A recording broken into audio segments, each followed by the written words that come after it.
Whether your budget is 500 bucks or $50,000, it doesn't matter. This is the checklist that I go through, the 7 things that I look at as a top priority whenever I'm assessing a potential new camera purchase for filming. Now, whether you're a beginner or you're a professional like myself, or many of the other subscribers that come to this channel, it doesn't matter. This is the checklist that we go through initially. If you don't know about these 7 base things, then you're not really making an educated camera purchase, and that would be a shame because this might be the camera that you use for the next few years. This might be a camera that you're starting a new career path with. So it's a big decision. I know it's a lot of money. Even on the lower end of things, this is a big investment for you because you're buying the best camera that you can afford to get. And just to understand where I'm coming from, I am a professional that's been filming for over 20 years now. I've worked with a lot of different cameras, DSLR and camcorders and mirrorless and cinema bodies. So I'm gonna give you that perspective, that knowledge base, all encapsulated in this relatively short video for how much information you're gonna walk away with. So let's get started. In a world where nuclear war has begun, vampires fought back in super real 3D.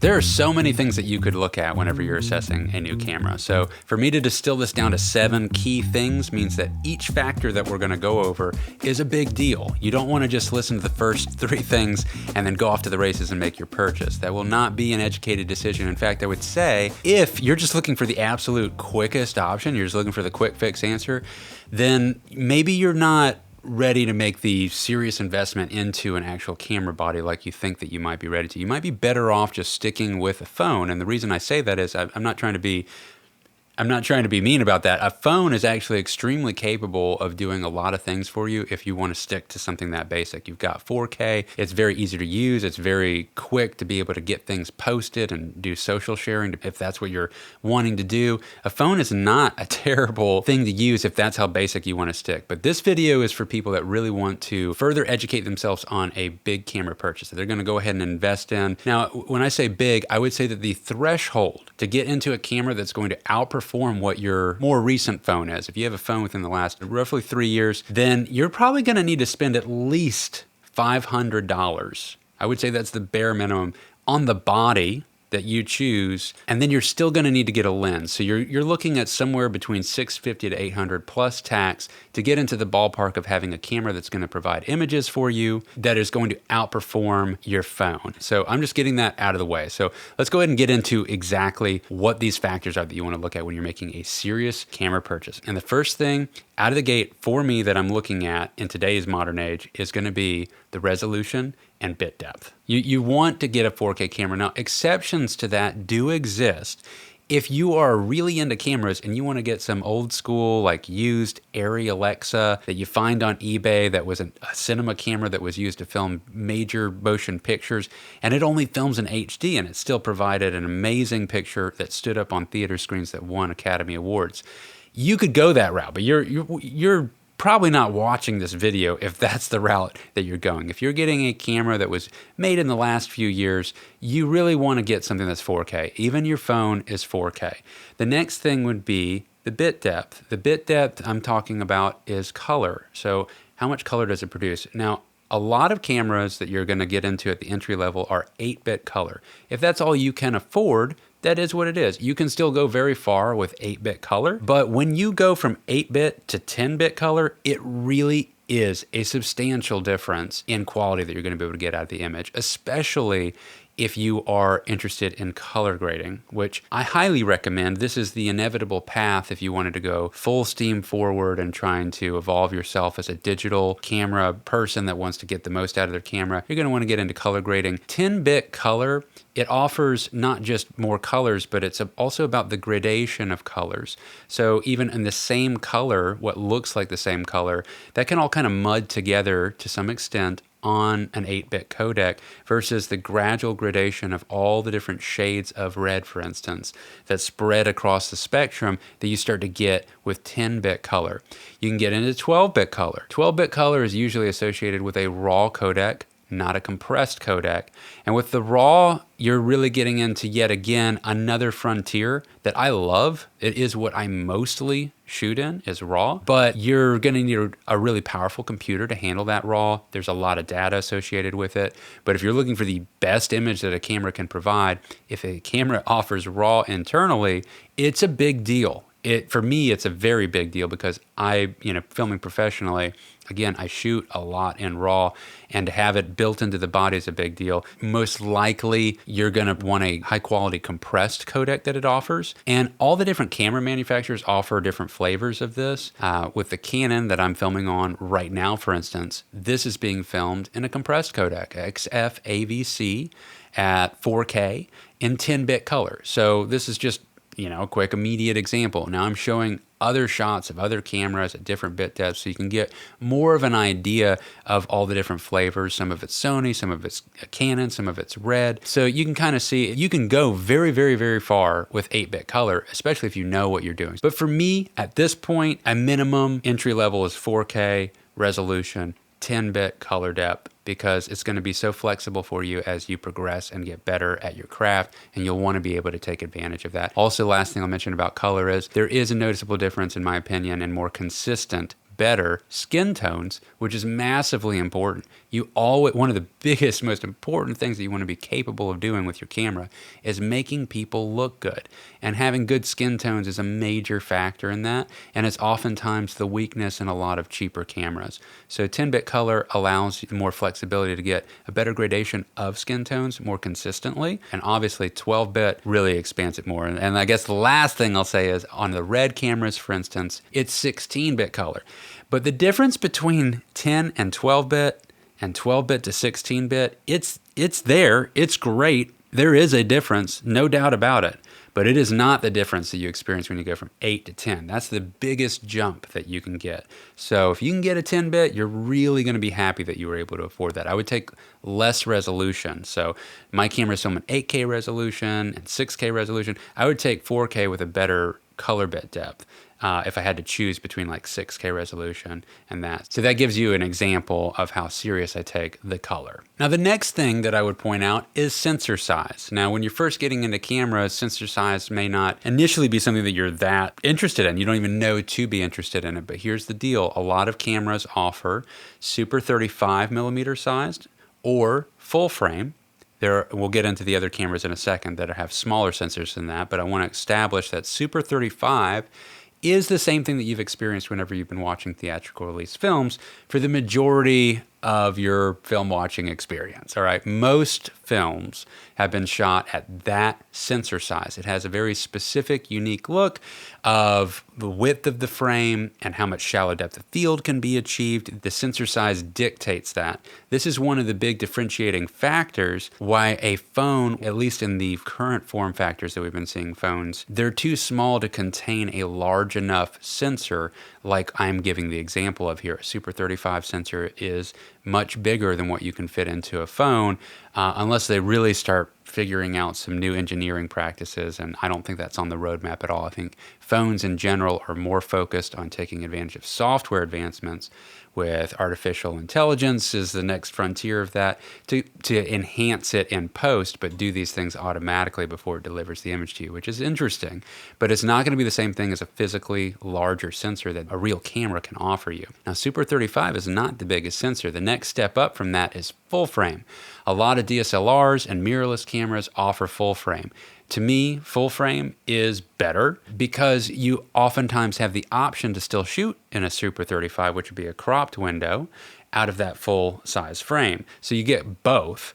And full frame enables even more shallow depth of field. So the depth of field, what is that if you do not know? This is where we're talking about when the background's kind of blurred out, actually kind of like what I've got going on right now. So I've got a relatively blurred out background. It's much blurrier than my face, and I'm kind of popping out of the image. I've also got lights to help accentuate that. This is where you see that cinematic thing where like there's the one thing that you want the viewer to focus on. That's the only thing you can see, and everything else around is a blur. The larger the sensor, the more of that you have the option to have. However, you don't necessarily want that all the time, and a Super 35 can still absolutely achieve that, especially the longer the lens that you use. So just using a longer and longer lens achieves a shallower and shallower depth of field that you can actually get out of the camera. But we're starting to get a little bit away from the focus on the camera, and lenses is really a different subject.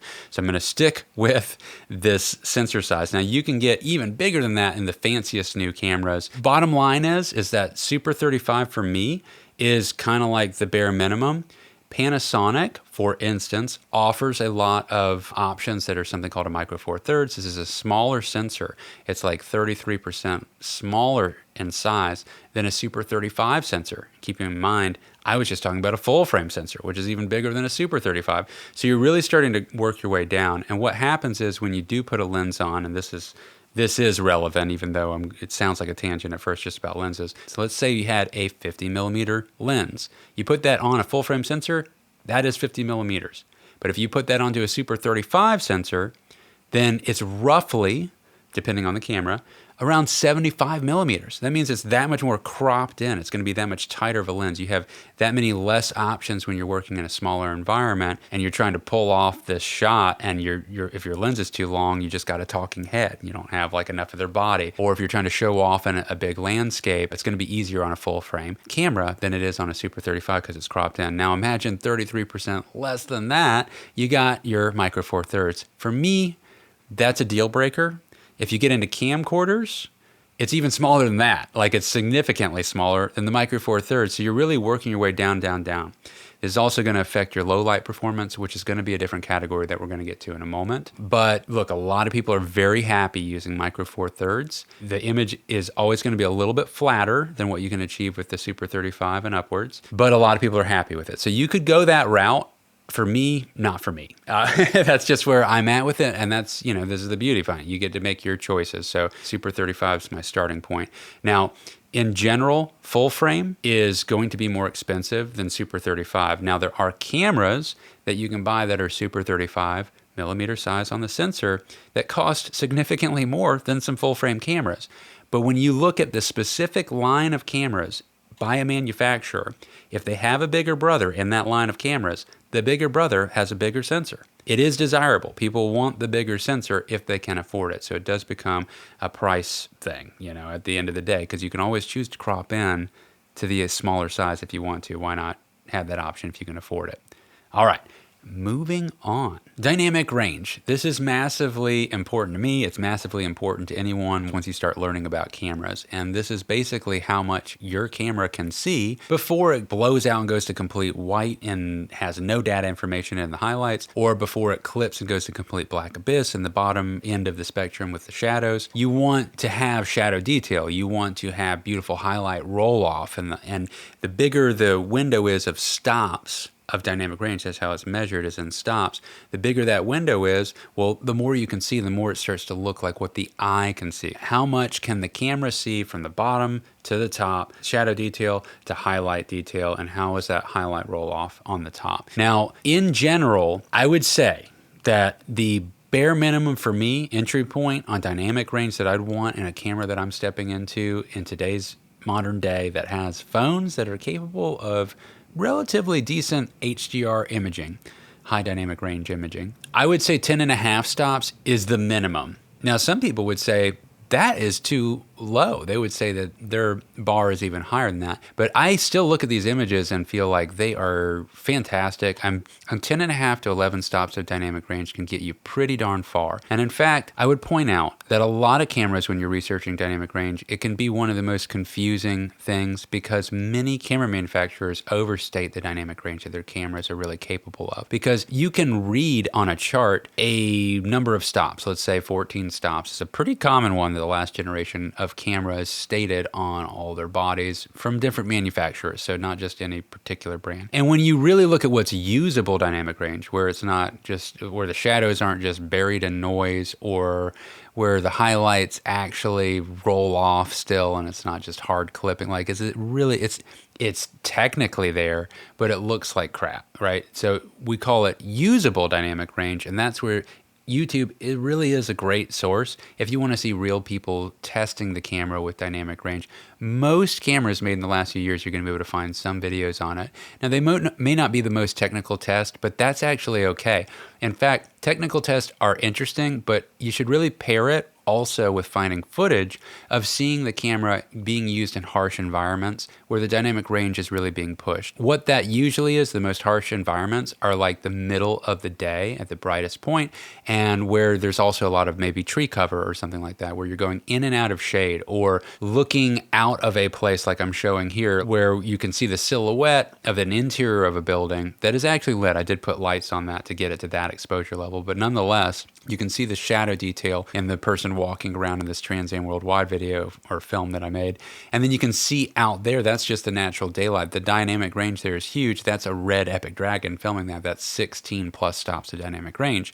That is not something you're going to find in a cheaper camera. So 10.5 stops on one end can still look fantastic, but to produce the image that you're seeing on the red, I really had to push that to the maximum amount of dynamic range to get that image to happen. That being said, you're not in that kind of situation all the time, and especially if you're going to do controlled lit shots, or you're shooting at the right time of day where it's actually a good time of day to be filming rather than the absolute middle of the day in a harsh environment with a lot of random pockets of shadows, then you can do so much. So again, I feel 10.5 stops is entry level. For me nowadays, though, I would say that my bare minimum is going to be 12 stops. But if I was entering the world of buying a camera, I would not be turned away by a camera if it only offered 10.5 stops. If all the other specs were there, if the color felt good, if the sensor size was right, if the resolution was offered, if all those things were colliding together, I would be willing to potentially get that camera, even if it only had 10.5 stops of dynamic range.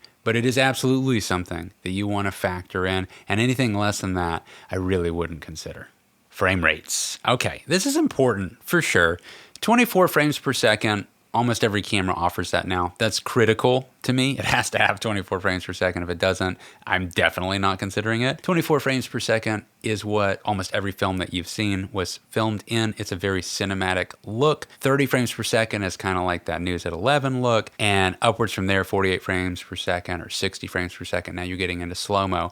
Slow-mo is great. Slow-mo is definitely something that I want to use in a lot of projects, but it's always just peppered in. I think initially when you first get slow-mo, it's overused, and then you realize, oh, it's like I don't need that all the time. It's eating up more data, or there might be a quality hit on your footage depending on the camera and the codec, and it's compressing in, over double the frames and almost the same amount of bits per second, so it doesn't look as good. So there's trade-offs oftentimes for going, and you need more light, because it needs more light based on the shutter speed that you have to use. Kind of getting a little bit too technical for this particular video, but the bottom line is that 60 frames per second is kind of like the standard slow-mo starting point that you'll find in a lot of cameras. For me, I do want 60 frames per second, okay? For me, it has to offer 24 frames per second and 60 frames per second. If it offers that, the camera is on the table for me to consider. Going past that, you can get super slow-mo, like 120 frames per second, there's 180 frames per second, there's 240 frames per second. Oftentimes, on most cameras that offer the 120 frames per second, it's still in 4K. And when you get to 240, most of the cameras at this point, at 240 frames per second is still HD, and you usually do see a quality hit on that. But once you get into 60p, I'm already considering this camera. If all the other check boxes are checked, then I'm interested. I'm not going to not get a camera if it didn't have higher than 60 frames per second. That's where I stand on that. That's a pretty easy one to understand. How important is slow-mo to you? And then make the call from there. 60p looks great. 120 looks better if you can get it, but 60p can still look very, very nice and add a lot of flavor when you pepper it into your edit. The next factor that I look at is light sensitivity. Now, this is a big one. I kind of hate to mention it this late into the video. It's hard to rank order the priority of these different factors that I'm talking about. You should really rank order them based on your shooting needs, what you're hoping to shoot, what types of environments you think you'll be shooting in, whether you do or don't have lights. If you don't have lights, low light sensitivity is going to be a really big deal because it's going to be able to enable you to work with less lighting because you don't have lights yet, right? Or you can work off of a natural environment that's starting to dim down and get darker as the sun sets and all that jazz and still get a clean image. But there's an additional element that you start to learn that you have access to when you're working with a low light camera that you don't necessarily think of, especially when you're first starting to shoot. And that is that it opens the door for you to film at more aperture options. Like you can film at higher apertures. Higher apertures require more light. When you use a higher aperture, you're accomplishing something called a full depth field. That means more things are going to be in focus. So while we talked about sensor size earlier and the shallow depth of field that you can achieve that's super cinematic that you're used to seeing in many films, with larger sensors, well, sometimes you don't want such a narrow focal band to be what's in focus. You want to see multiple people moving in an environment at different focal lengths and they're all in the same shot. Or you want to show all the details that are in an environment. That in these cases, you need to have a full depth of field, which means you're going to crank the aperture up in your lens, which means that you need lighting. Or you have a very low light sensitive camera, so you can put it up at a higher ISO range, go to a higher aperture, something like a 5.6 or something like that, and then you can have more things in focus in that shot. So to have that option at your fingertips with the ability to go to a higher ISO range and still produce a clean image is really fantastic, and it can change the whole scope of how you shoot. Now, that being said, I love lights. I have a lot of lights. I use lighting all the time, and even in those situations with lighting when doing interiors, especially in larger rooms, I still hinge on this ability to have a good low light base ISO in my camera. Now, base ISO, what does that mean? Every camera is dialed in for its sensor at a specific ISO where it's going to perform its best for a lot of things that we've talked about with dynamic range and color. But some cameras offer something called dual native ISO. So a dual native ISO allows you to have that base point of, let's say, 800, which is the most common base ISO that digital cameras offer nowadays. And then it resets at a higher ISO range. So for instance, on the Canon R5C that I'm filming on now, it has a second base ISO, a dual native ISO, of 3200. So I have 800 and 3200. On the newest Canons available now that are starting to come out, they have a triple base ISO. This is a first time thing. This is new. And that third one is 12,800. Now on the things like the Sony FX3, they don't officially have a dual native ISO, but it clearly does have the equivalent of that, because when you film at ISO 800 and then work your way up,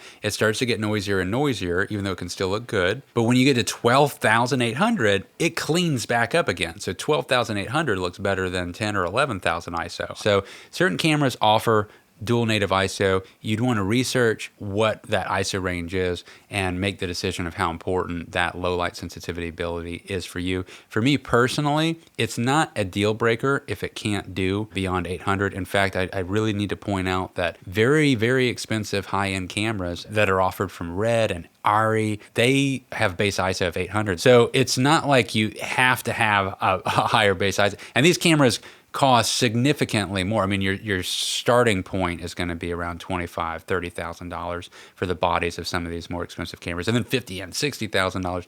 So they're not even offering the dual native ISO. So those cameras are designed for actual productions that are going to provide the camera and the set actual lighting. They're always making sure that everything's in a particular manner. But if you're more independent and you're trying to build up your gear and stuff like that, having a dual native ISO is ultimately going to be a way of it. It's like a little bit of a cheat code as you build up your lights and stuff that you don't have yet. You know, this is going to get you by in a pinch in many, many scenarios, because without lighting, you know, you are at the whim of so many factors that are out of your control. And you can also get away with using cheaper, smaller lights as little kickers here and there, and they'll go a lot further for a low light sensitive camera. So it is important, and it's absolutely one of the 7 factors that I look at when assessing the camera. Moving on, auto features. This is an area where you could be snobby and you could say, I just, want to go manual because that's, all the big guys that shoot the theatrical release films, like all manual lenses, it's manual decisions on ISO, etc. I get it. I've been doing that for years. Okay. I was kind of in that camp. I wanted to be able to pull focus manually, and I can, and I do. But there are absolutely situations, especially if you use multiple cameras and you're filming solo as often as I do most of the time I'm filming by myself, having auto features like autofocus or auto ISO, these are really, really helpful tools, and they enable me to get shots that I otherwise couldn't get. For instance, I've been doing gimbal work with manual lenses for a long time. It's really hard, especially if you want a shallow depth of field. Your focal plane is so thin, and you have to keep the exact same distance as you orbit around somebody or an object. It's very, very challenging, and you have a lot of in and out focus. To have autofocus available on the camera that's on your gimbal helps so much. You're going to get way more consistent images that are in focus. When I'm doing car-to-car filming and I have it mounted to a gimbal that's then on a Tilta Hydra Alien arm system mounted to a car, there's certain things that I can't control from my phone. That's actually how I'm operating and changing the direction of where the camera is pointed, but I can't adjust like my ISO, for instance, or my aperture. So to be able to have an auto ISO on there is a really big deal as we go through canopies of trees and things and then come out the other side. To be able to have that auto feature in there that can raise and lower, it makes a big difference. I can get shots that I otherwise couldn't get. If you're filming with a lot of people, it may not be as important to you, but if you want to do gimbal work and you're working by yourself, having some auto features in there can be important. All right, the last factor is ergonomics. Okay, now this could literally be the first thing that I look at depending on what my situation is and why I'm looking at getting a new camera. First of all, what body type am I getting? Am I looking at getting a mirrorless, a small camera, or am I looking at getting like a cinema body, a larger camera? Or I know that I need to get a camcorder. That's its own form factor and has its own level of ergonomics with how you have power zooms available right there. It's a single fixed lens versus an interchangeable lens system like you'd have on a mirrorless DSLR or cinema body.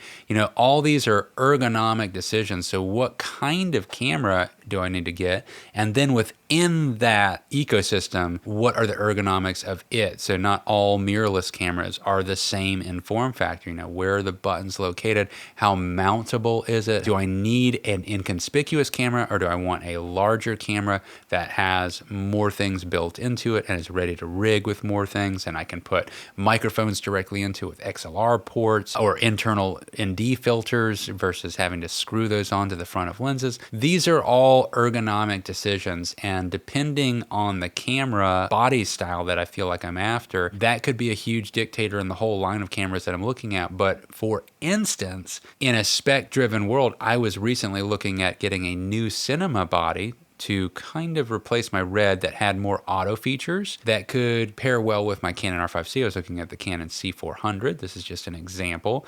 And then I made a whole video about how I ended up, after looking at everything and comparing specs, ended up deciding to just get a second Canon R5C instead because it was just so affordable and I just didn't see the image difference, and I didn't see there was a drop in resolution. And there were many other things that I talk about and break down that in that video that you could watch if you want to. But my point is that I was ready to just change form factors all of a sudden, and that's what I did. So for me in this case, it was like kind of the last thing. It is definitely absolutely a part of the decision making. I decided that I did prefer the idea of it being able to be stripped down and be stealthier for some of the situations I might be in. I'm going to be doing a lot more traveling. Maybe smaller is better. But I was really thinking of getting the bigger camera. So for me in that scenario, it was actually the form factor, the ergonomics, was the last thing that I looked at. And I already know so much about the Canon R5C and love it, so that's what I went with. You don't need to get a Canon R5C. This is a video for any type of camera, any type of budget. These are the factors that I look at across the full spectrum. But that really does close it out. Ergonomics, that might be the first thing you look at. In this case, because of my recent experience, I put it as the last thing. All these things are critical in assessing the camera that you want to get. And I know it's a big decision, and we went down a rabbit hole of a lot of information, but I really think that if you watched all these topics and you weren't familiar with all these things, that you have a wealth of knowledge, more than you had when you first started watching. And this is all real world, pragmatic experience stuff in, trying these things out. Don't just go off of spec sheets. Whatever camera you're looking at, definitely look up images of it with examples on YouTube. And here's one more tip.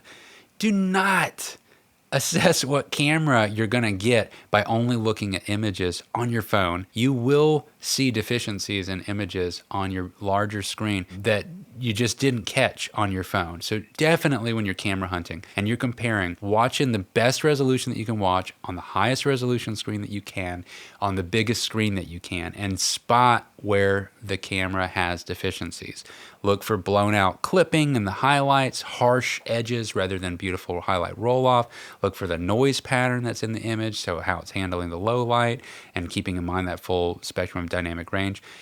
Just because something says that it's 4K, looking at another camera that's 4K could be way sharper. You might want, for instance, in my opinion, the Canon C70 is a very soft looking camera. Now it's a 4K camera, but that 4K just isn't as sharp as, for instance, in my opinion, as the Sony FX3.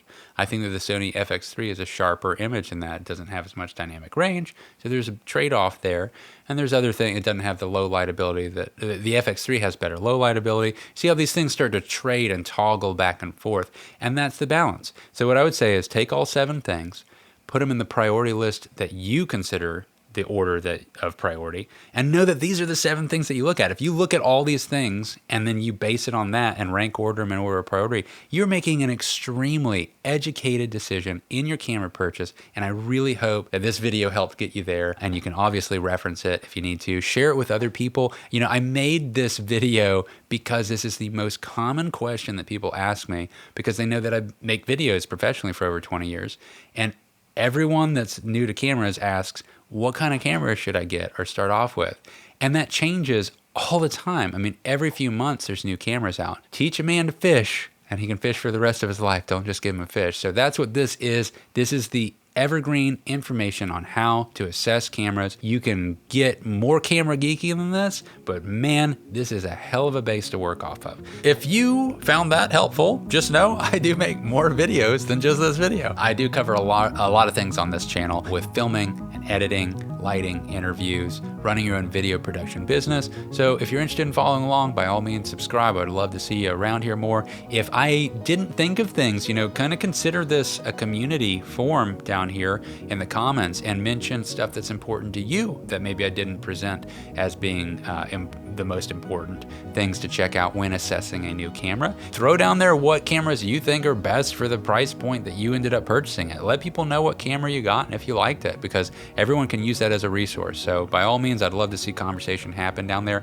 that I will participate in, because I love geeking out and talking about all this stuff. So best of luck in your camera adventure, your journey, and picking up either your first camera or your next camera and you're finally upgrading. It's all fun, it's all good, and it's just, have a blast, guys. All right, take care, peace. Movie Voice.